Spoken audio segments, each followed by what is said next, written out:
Hey there everyone, I'm Jenny Kirk and I'd love to welcome you along to my channel. It's great to see you all again. And today we've got a box opening and review of a new item that's been very eagerly awaited. So without further ado, come with me, let's take a look.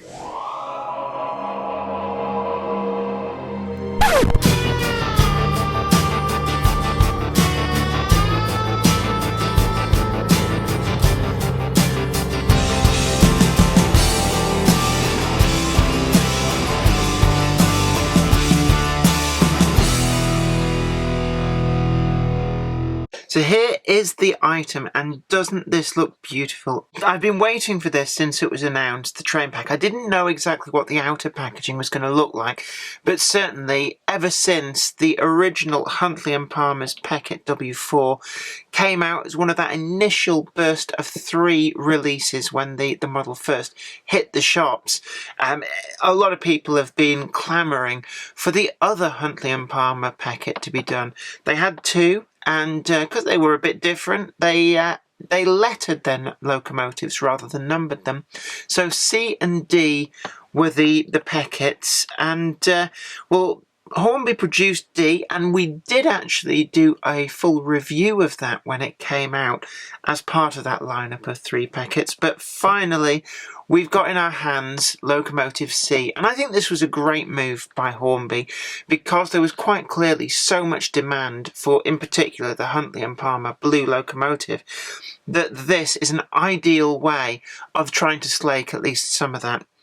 And with a bit of value added here, we've got it produced in a pack with some appropriate wagons.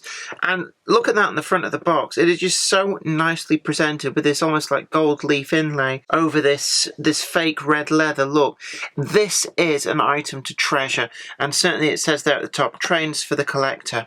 On the back, I'll just show you this. We've got this sticker, and I think actually this would peel off if you want rid of this, so you've got a nice clean box. You can get rid of that. And I'm just looking there, we've got a catalogue number R3686. It is a limited edition pack, but as you'll see in a moment when I get the certificate out, it's limited to 1,000 items. Now, I did have a chat with one of the manufacturers quite a few months ago now, asking just what sort of production runs actually they do of items. So 1,000 is quite a generous amount, but the fact that this was sold out on pre-orders several months ago is actually something that just shows how much demand there were for this really pretty locomotive.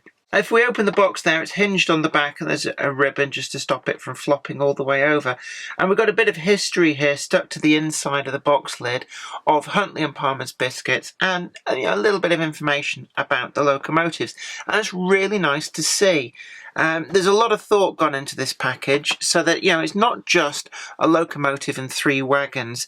It's a whole thing about the history of this. And in fact, as was said to me, the only thing missing here is a packet of biscuits. It would have been nice to munch on whilst reviewing this. Yeah, there could have been a packet of biscuits in here. Yeah? Yeah? Is that a tumbleweed? Anyway, so we've got the certificate of authenticity here. This one's number 679 out of 1,000. And to be honest with you, I think if Hornby had produced 1,500 or maybe even 2,000 of these, they would have sold. So they've been quite restrained given the demand that was there. And the original Huntley & Palmer Peckett, those actually started changing hands. I saw them on eBay for hundreds of pounds. So it's nice to see this, and I'm really pleased to be able to add this to my collection. So I now have both C and D. So I'm just going to slide the locomotive out, and you can see as well here we've got 3 of the Hornby new super detailed 6-plank wagons, and each of them has a different number. So we've got number 23, 24 and 25. So it's like an instant train. There's no track or controller or anything with this. It's very much aimed at the collector, and I like this style of packaging. Not everybody wants that extra circle of track and a controller, so this is a nice way of presenting a full train to the consumer. And actually, I'd love to see other locomotives with appropriate wagons come out this way. Now, they've produced now both of the Huntley & Palmer Peckett W4s, but they produced MSC number 11. And actually, the Manchester Ship Canal Company had 3 of the W4 Pecketts, as far as I'm aware. So it might be nice for one of the other identities, because they did sell out as well, for one of those to turn up in a pack with 3 MSC liveried wagons. So just a few ideas there. Let's just get these all out from the box, and then we're going to put the box to one side. They do come in and out of this very, very easily. It's just a foam insert that protects everything.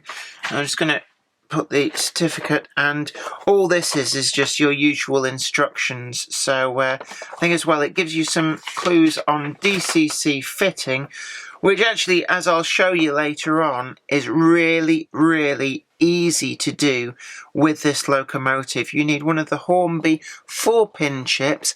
At the moment, at the time of recording this, they're actually a little bit hard to come by, and I've put that down a little bit to the fact that I and other people have found them the best DCC chip for hard wiring non-DCC ready locomotives. So I suspect that Hornby underestimated the demand a little bit, and that's why at the moment they're really difficult to get hold of. But I have spoken to Simon Kohler when I was at Worley Model Railway Show, and he does assure me that there is a new batch on the way. So don't fret if you've got yourself one of these sets and are struggling to find a DCC chip. They are on their way. So just going to put that to one side, and let's start with the locomotive. So it's the same inner that would be in a regular box, and that comes out of there pretty nicely. And this is identical to the D locomotive release in almost every way. So, you know, if you want to look at the full review of this, go back and have a look at the video that we did when the W4 Pecketts first came out. And we've got some really good running videos as well of Huntley and Palmer's D going around the old Trinity Road layout and even the Garden Railway. But with this, the differences are, you see on the cab side, we've got locomotive C, and actually under magnification you also find that the works plate as well is fully accurate for this. So they have not just recycled the tampo printing dies, it's actually a different works number. I believe there were 831 and 832. This is locomotive 831, and that works plate is accurate to that. In terms of everything else, it's pretty standard to what we saw before. The standard of the finish is impeccable at every level. Everything is there, the detail is there, and it's a very, very heavy locomotive for its size. I mean, I'm still marvelling at just how much weight Hornby has managed to design into these to be able to get them to run so well, and they do run well. I've had this and all of my other W4 Pecketts running on a variety of different layouts. They've done Trinity Road and the Garden layout. They've done Weir Yard upstairs, but also on my exhibition layout, Grove Street Yard. And there's a lot of Insulfrog points, and it just handled those with the greatest of ease. So really silky smooth runner and reliable runner. Looking into the cab as well, we've still got all of that backhead detail. Everything is nice in there, and there's plenty of room to be able to add in a driver figure should you so wish. And actually we reviewed a few good 3D printed ones that are available from another manufacturer, so there might be something worth considering adding to this if you want to just bring it to the fore. In terms of everything else, it's presented in this clean X-Works finish, and actually I was discussing this with somebody just a couple of days ago, and we came to the conclusion that these are probably very prototypical to be this clean. You wouldn't really weather these, because I suspect that the engine drivers at the Huntley and Palmer's factory would have been rightly very proud of their locomotives and would have kept them spotlessly clean. Everything else on this locomotive is exactly as per the D version that came out previously, so absolutely nothing to fault. For DCC fitting this, as you saw in the paperwork, it couldn't be simpler. There's just 2 screws to undo. You need to remove the front coupling just by very carefully sliding it up with a flathead screwdriver, and then you don't need to touch the back coupling.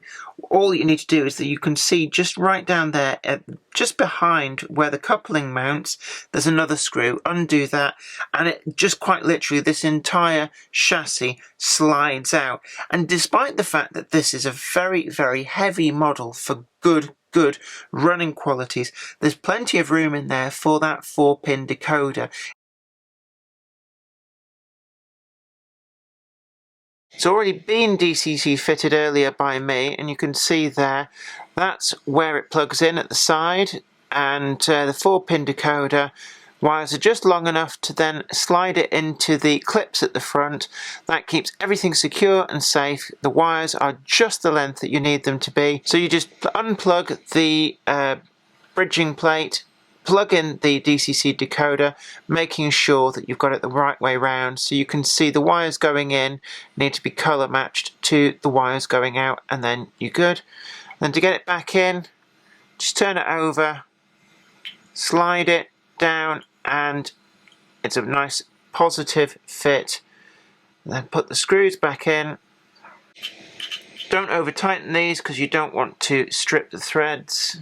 Coupling, make sure it's the right way up into the triangular shaped socket, push down, and there it is. Locomotive DCC fitted in seconds, quite literally. It's one of the easiest DCC fittings that there is on the market, so it's really pleased to see just how well designed this model is. I'm going to turn to the Wagons now, and the Wagons that come in the pack are Hornby's new super detail, fully retooled 6-plank Wagons. Again, we reviewed these when they came out, I believe at the Cozy Fires Limited from, it's actually a Bolton wagon, a local wagon. We did a full box opening and review on that, and really I've got nothing too major to add to these that we didn't already say in those.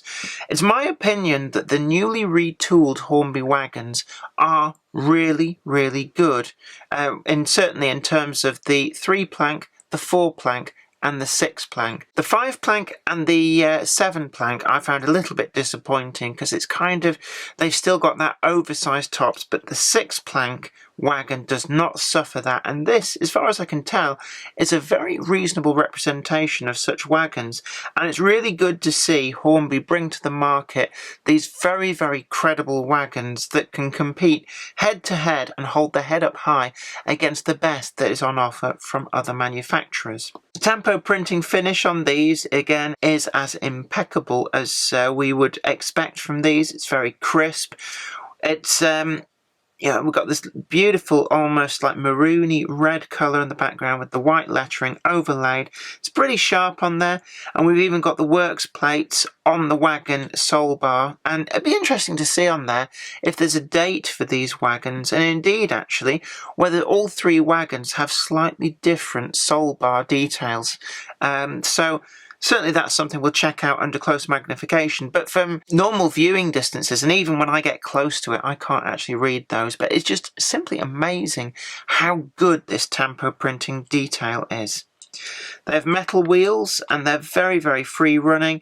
The brake shoes line up with the wheel faces, and the couplings are in these sprung loaded NEM pockets, and they've got quite an interesting self-centering mechanism which gives them quite a good degree of movement, but they don't suffer from that the little triangular wedge that you get on some designs of the slimline tension lock couplings, which I've found occasionally have a habit of coming apart. They're very much the weak spot. So it is an intriguing design, and it does seem very robust.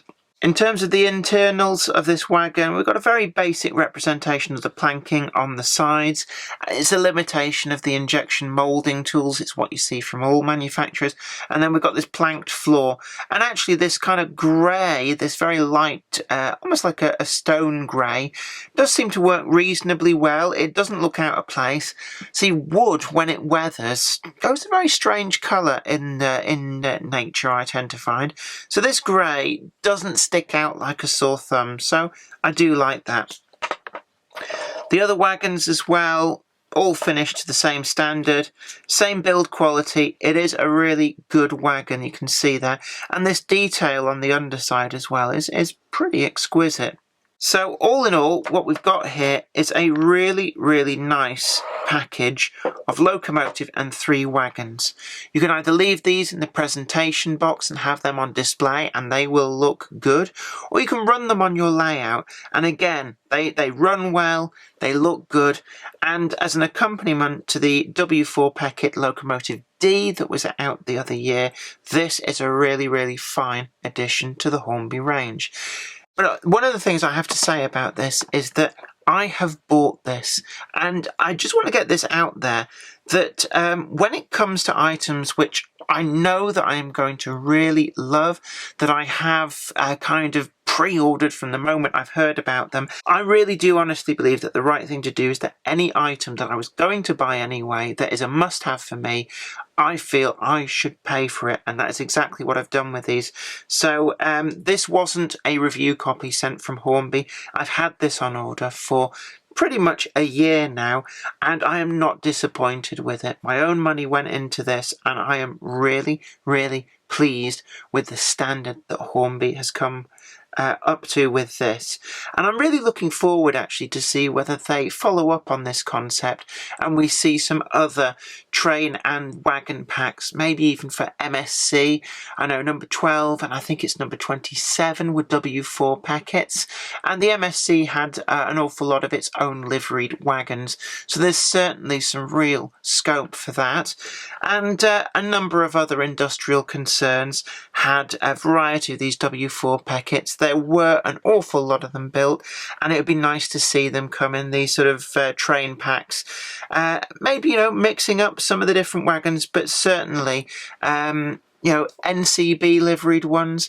The B2 Peckett as well is just crying out for a similar train pack too. So, scoring out of 10, I really cannot fault anything on this, and actually I'm just going to have to stop giving out 10 out of 10s because there's so many models are coming up to this amazing standard.